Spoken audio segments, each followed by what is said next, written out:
It's McCook's Mr. Bill. It's an honor to have you here on Dunsey 52 channel. I want to thank those that gave us prayers that sent rain our direction. We got a 3/4 inch of rain, then we got a 1/4 inch rain the next night. That inch of rain filled my rain barrels and tanks. That's 1,100 gallons of water that I've got that'll last me a good 30 days, I'm here to tell you.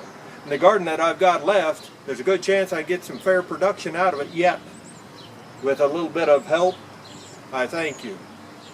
With that in mind, though, you're here for a story. Well, we've all been in places that you couldn't begin to explain to a cop and situations that were happening at that time. A good example, I worked at the bakery for 22 years. I had a fryer there one time that was never coming to work on time, or wouldn't show up at all, and didn't have a phone, couldn't call the woman fryer. And so I finally decided I wasn't going to lose a product one night, so I just jumped in the car. She was late, and I ran the 9 blocks over to her house. I looked up her address at the store, and I went the 9 blocks on the east side of McCook. Very few house numbers are over there, and dimly lit streets. So here I am driving down the streets with my car and a flashlight looking for house numbers that don't exist over there. I finally figured out which house I was pretty sure she lived in, and I went up to the door and knocked on it, and she finally woke up and come to the door and said, "I'll be right out." Well, next thing I know, I went over and got in the car, and here she come running. She jumped in the car, and I realized that woman only had on a nightshirt, and a short one at that, and she was holding her clothes. I said she was holding her clothes. Now I hadn't got all my bakery stuff done, so I still had my hairnet on, my rubber gloves, and my apron. And I said, this would be the one time I'm thinking to myself that a cop would pull me over in the middle of the night, 2:30 in the morning, and trying to explain how I was dressed and how a woman that wasn't my wife was holding her clothes. Yeah, that'd be a real fun thing to try to explain to a law enforcement officer, no question. But none showed up and none pulled me over, thank God, that night.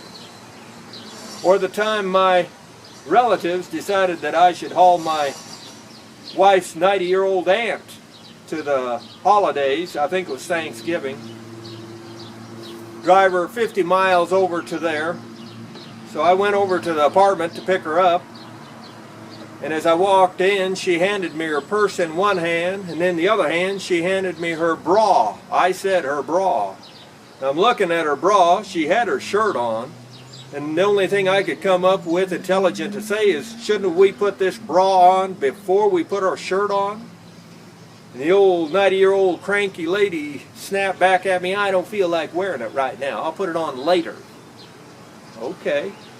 And so driving down the road, though, I was thinking to myself, I hope she doesn't decide to change her shirt and try to put that bra on as we're driving down the road, because I could see her get the shirt off, no matter what I said, and be ready to try to put that bra on, and we'd drive by a state patrolman, and I'd have to try to explain why I was driving down the road with a topless woman. Don't matter if she was 90 or not. It'd have been a hard sell to a state patrolman, I'm betting. I'm here to tell you. With that in mind, only one time, though, that was really scary that could have got me in a bucket of trouble. I gardened down on the river for free land and free water for my gardens, and expand my garden so a hail don't just wipe me out here. Works out most years. There was a few years, though, I didn't get to garden down on the river.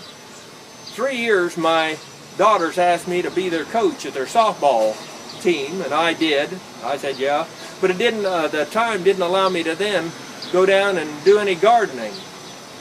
It didn't allow me to do any gardening. That's those 3 summers. But the first summer there, when I was doing the coaching, the rancher where I do some of my gardening, he had the DEA boys show up. I said the DEA boys show up.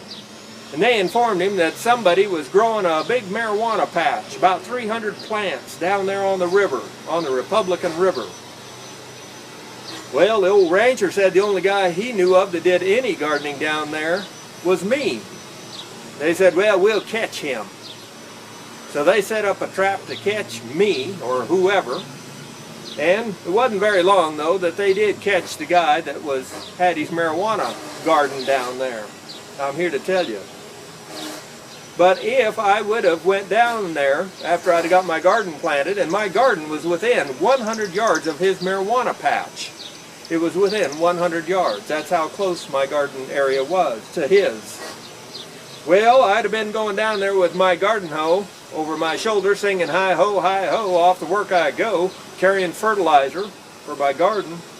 And you better believe I'd have had a devil of a time explaining to DEA boys with machine guns pointed at me, ready to gun me down at the drop of a hat or taser me. And of course I don't count the rubber hoses and everything else they'd want to beat out a confession. And there's no way they'd believe that I wasn't going down there for that marijuana patch. So needless to say, I did miss a bullet that time. But be that as it may, no matter where you are and what you're doing, there can come unexpectedly little circumstances that would put you in a real bind if you had to explain it to a cop. So always be thinking ahead and try to protect yourself the best way you can. This is McCook's Mr. Bill. Rate this film.